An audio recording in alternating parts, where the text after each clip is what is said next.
They weren't expected to come back.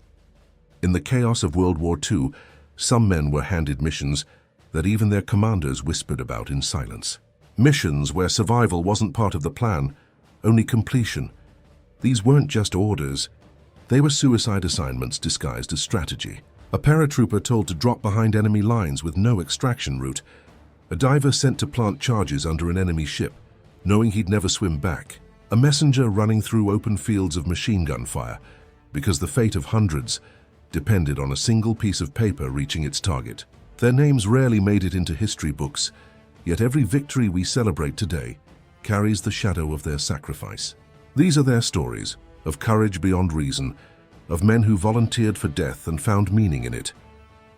World War II was a storm that swallowed entire nations. Every side had its heroes, but hidden beneath the medals and parades were men sent on missions no one expected them to return from. These were not the grand battles we read about, not Normandy, not Stalingrad, not Midway.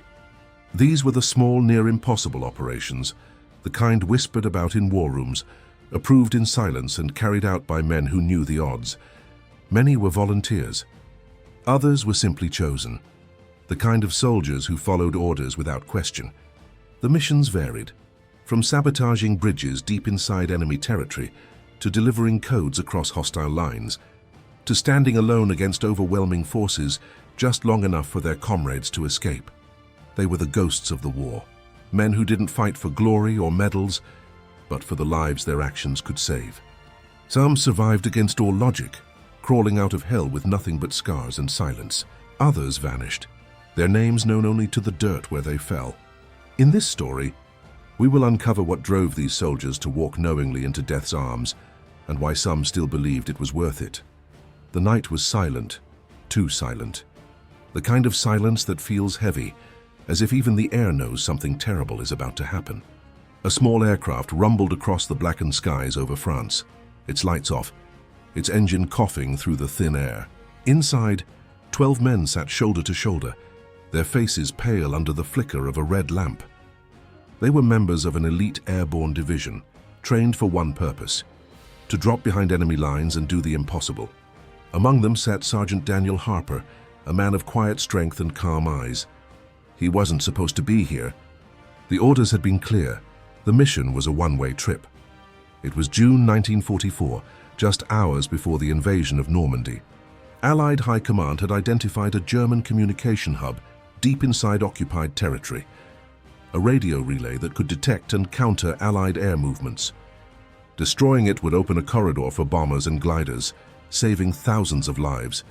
But the relay was surrounded by heavy defenses and anti-aircraft guns. No ground team could reach it. No bomber could take it out without being seen. The only way was through men like Harper, paratroopers who would jump into the dark, land miles behind enemy lines, and sabotage the site manually. The men knew the odds. Their mission briefing ended with a silence that hung like fog. "You won't have support," the officer had said. "You won't have extraction, but you might save a generation of soldiers who'll land tomorrow." There was no applause, no shouts of bravery, just quiet nods. These were men who understood that courage isn't about wanting to live. It's about being ready to die for something larger than yourself. As the aircraft approached the drop zone, tracer rounds lit up the sky, red and green streaks tearing through the clouds. "Go, go, go!" the jumpmaster shouted. The green light blinked, and Harper was the first out the door. The wind ripped at his body, the roar of flak exploding around him. He didn't look down, he didn't need to. He knew what waited below, fields full of German patrols, barking dogs, and shadows that could kill. When he hit the ground, the first thing he heard was the sound of distant shouting. 2 men had landed nearby, but one's parachute had snagged on a tree. Harper cut him loose just in time to see another soldier's chute burning in the sky. The team was scattered. Half of them were likely dead before they even touched the earth. But Harper pressed on, through mud, through gunfire, through the dark weight of fear that sat in every breath. He reached the relay station near dawn. It was larger than intelligence had described. 2 concrete bunkers guarded by a full squad of soldiers. Harper counted his ammunition. 3 magazines, 2 grenades, and 1 charge of C4, not enough. Never enough. But he didn't stop. He crawled through the ditch, timing every move to the rhythm of a distant patrol's footsteps. He placed one charge near the generator and another beneath the radio mast. As he prepared to detonate, he noticed movement. A German sentry had spotted him. Their eyes locked. The world froze. Then came the shout, the gunfire, the explosion. The blast tore through the station like thunder. Flames rose into the sky, the antenna collapsing in a shower of sparks. The Germans scattered, shouting orders, but the damage was done. Harper, bleeding from a wound in his leg, crawled into the forest. He didn't expect to survive. He just wanted to make sure the signal never returned. He pulled out his radio. Its antenna cracked and whispered into it. Eagle's nest destroyed. Repeat, destroyed. Good luck, boys. That transmission, intercepted hours later by Allied forces, confirmed the success of the sabotage. It allowed hundreds of aircraft to cross safely during the D-Day landings. But Harper's name wasn't in the report. His body was never found. For decades, no one knew what happened after that night. Some say he died in the woods, holding the radio he used to save thousands. Others believe he was captured, sent to a prison camp, and never returned. In 1987, a farmer clearing his land near Caen discovered a rusted dog tag buried beneath a shattered helmet. It read Sergeant D. Harper, 101st Airborne. Nearby lay the remains of a man in torn parachute silk, still clutching a rusted radio. That small piece of metal told a story that history had forgotten, of a soldier who went where no one could follow, and who kept fighting long after he should have been gone. Stories like Harper's were not unique during World War II. They were the backbone of every victory. Men sent to hold bridges against tanks, pilots told to fly through storms of flak, divers told to swim beneath destroyers armed with nothing but explosives and courage. They weren't superhuman. They were terrified. But they went anyway, and that's what made them legends. When you read about the great battles of the war, you rarely hear about the small teams that vanished in the dark. They didn't have cameras. They didn't have journalists or film crews. But every successful operation rested on their silent heroism. Men like Daniel Harper never came home, but their absence built the road to victory. Even today, when veterans speak of those missions, their voices soften. They talk not of glory, but of ghosts, the brothers who never returned. They remember faces illuminated by the faint red glow of aircraft cabins, hands gripping rifles, and eyes staring into the night, knowing it would be their last.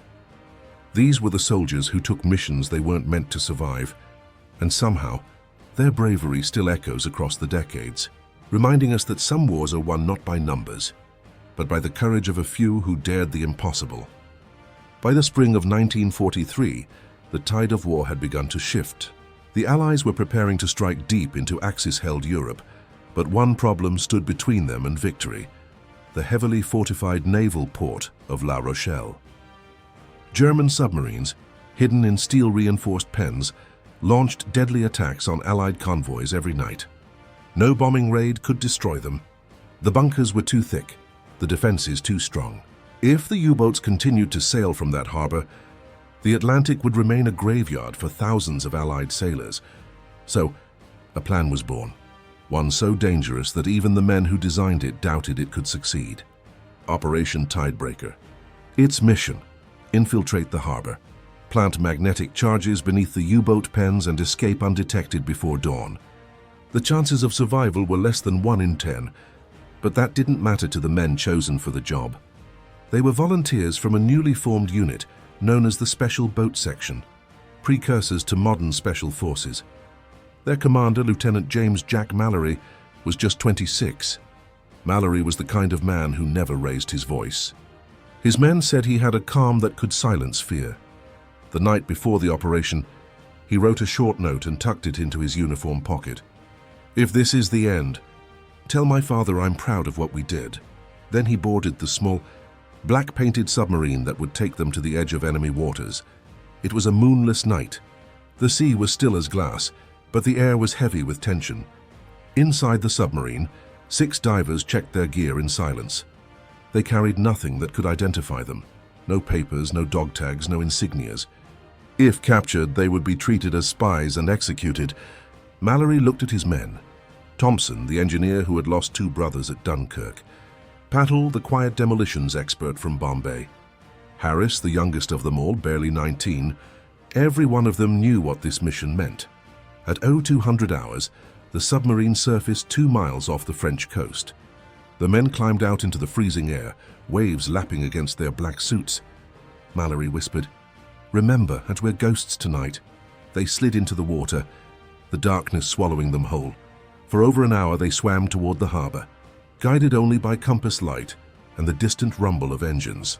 The water was icy, their limbs stiff from exhaustion, but no one complained. The shoreline was lined with German searchlights and machine gun nests. Every few minutes a spotlight swept the waves, and the men froze beneath the surface, lungs burning as they waited for it to pass. When they finally reached the harbor wall, Mallory motioned to climb. The wall was slick with algae, rising over 20 feet. Using suction clamps and raw strength, they scaled it one by one, disappearing into the shadows above. The harbor beyond was alive with activity. Guards patrolling, mechanics shouting, cranes groaning under the weight of torpedoes. The smell of diesel and salt filled the air. Beneath the main pier stood the massive submarine pens, concrete fortresses built to withstand even direct hits from bombs. Mallory's team slipped into the shallows, swimming under the wooden beams. The sound of footsteps echoed above them. Working by touch alone, they attached magnetic charges along the outer supports of the pens, each set to detonate simultaneously in 30 minutes. But then, disaster. Harris, the youngest diver, dropped one of the charges. It clattered against the beam, echoing sharply through the still water. Shouts rang out from above. A flashlight beam cut across the pier. "Schnell! Movement in the water!" a voice barked in German. Machine gun fire erupted, the rounds splashing dangerously close. Mallory pushed his men forward. "Go, get to the wall," he hissed. The team split up. Patel and Thompson made it back into the water, while Mallory stayed behind to trigger the failsafe timer. He knew the Germans would start searching immediately. Every second counted. As he turned the dial, a grenade exploded nearby, shattering part of the pier. The impact knocked him back, splinters tearing through his shoulder. The timer clicked into place. Wait, 15 minutes. He pulled himself up, blood running down his arm, and dived into the black water. The sea had become chaos. Gunfire, lights, shouting soldiers throwing grenades blindly into the waves. Mallory swam through the darkness, lungs screaming, the salt water burning his wounds.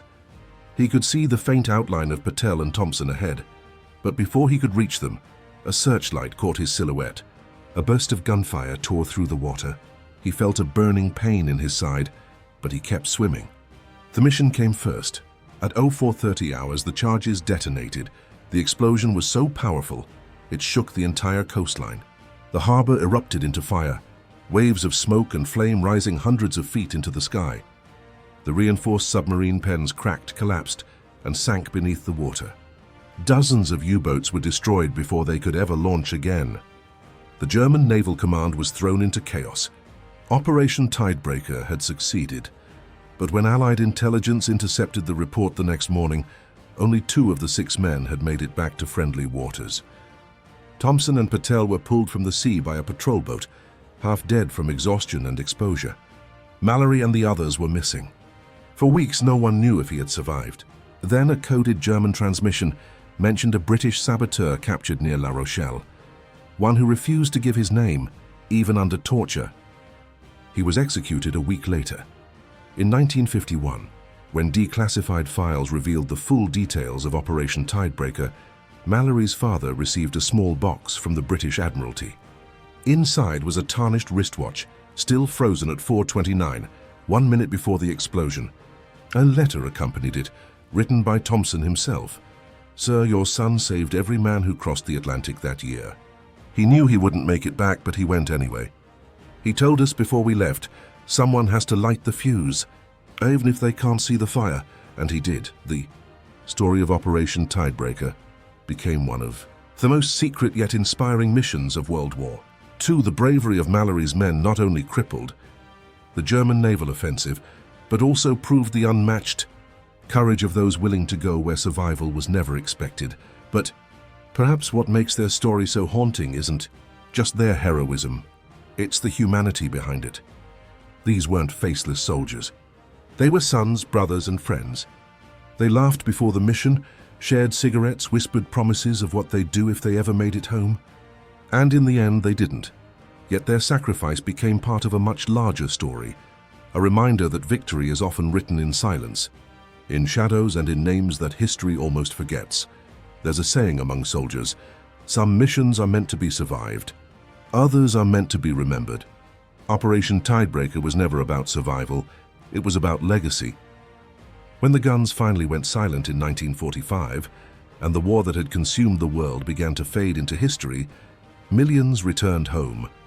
But millions never did. The names of those who died in open battle were etched into monuments, their medals pinned to the chests of grieving families. Yet for men like Sergeant Daniel Harper and Lieutenant Jack Mallory, the recognition came slowly, quietly, like whispers carried by the wind.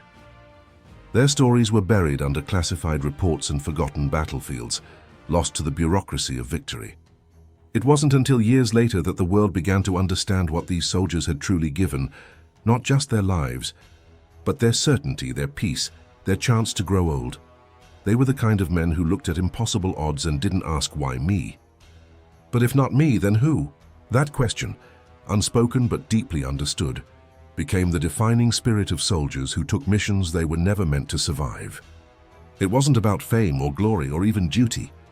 It was about the silent, unwavering belief that some things are worth dying for. Harper's final transmission, sent through a broken radio from the forests of Normandy, and Mallory's frozen wristwatch, both became symbols of that belief. One voice crackling through static, the other silenced in time. Together, they represent a truth about war that numbers and dates can never capture. That behind every victory, there are ghosts who made it possible. When historians write about World War II, they often focus on generals, strategies, and great turning points, D-Day, Stalingrad, Midway, Berlin. But the real turning points were not made on maps. They were made in moments of human courage, a paratrooper deciding to crawl one more yard through the mud, a diver choosing to light a fuse, knowing he'd never surface again, a medic refusing to abandon a wounded friend. These are the unseen decisions that changed the course of history, choices made not by commanders, but by ordinary men who refused to let fear decide their fate. Even decades after the war, veterans spoke of those moments in hushed tones. They didn't brag or boast. They remembered. They remembered the smell of wet earth, the weight of a rifle, the faces of men they would never see again. And when they talked about those who didn't come back, their eyes often drifted to the distance, as if they could still see them there waiting in the fog.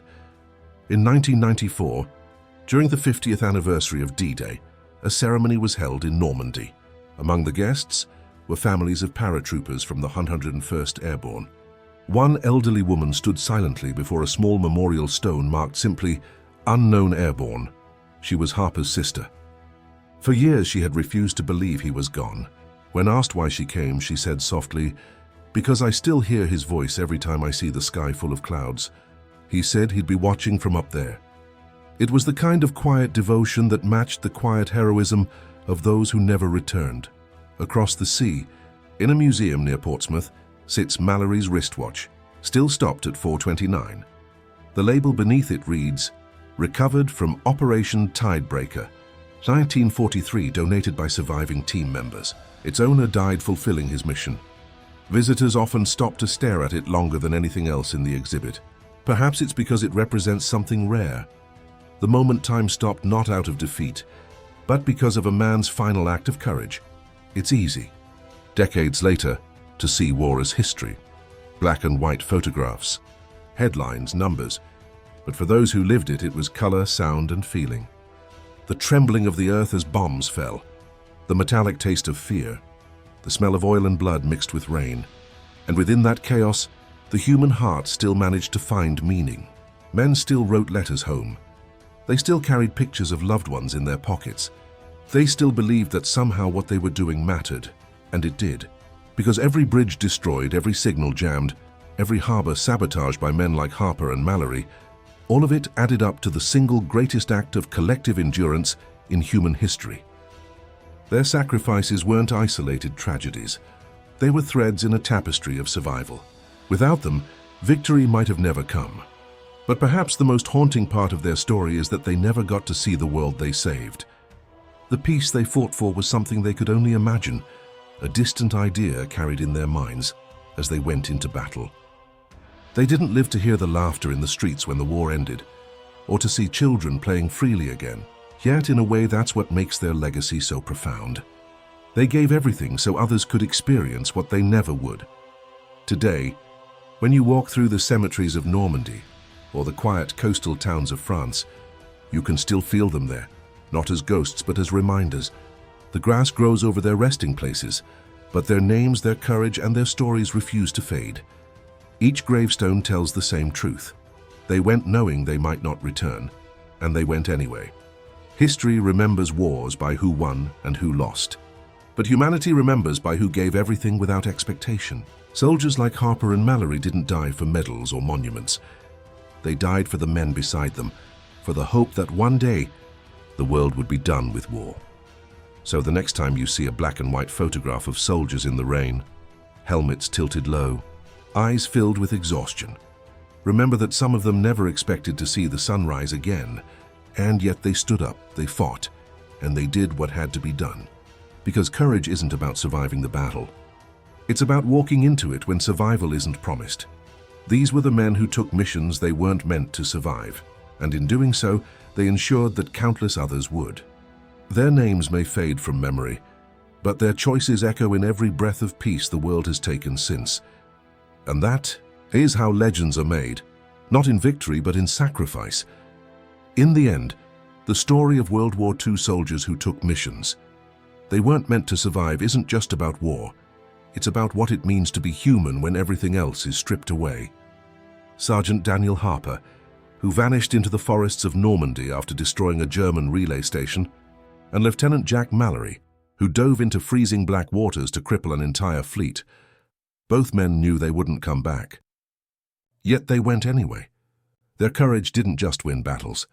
It saved lives, changed destinies, and shaped history. Their stories remind us that not all heroes are celebrated, and not every victory is loud. Some of the bravest acts in history happened in silence, in a dark forest beneath the waves, or inside a letter never meant to be read.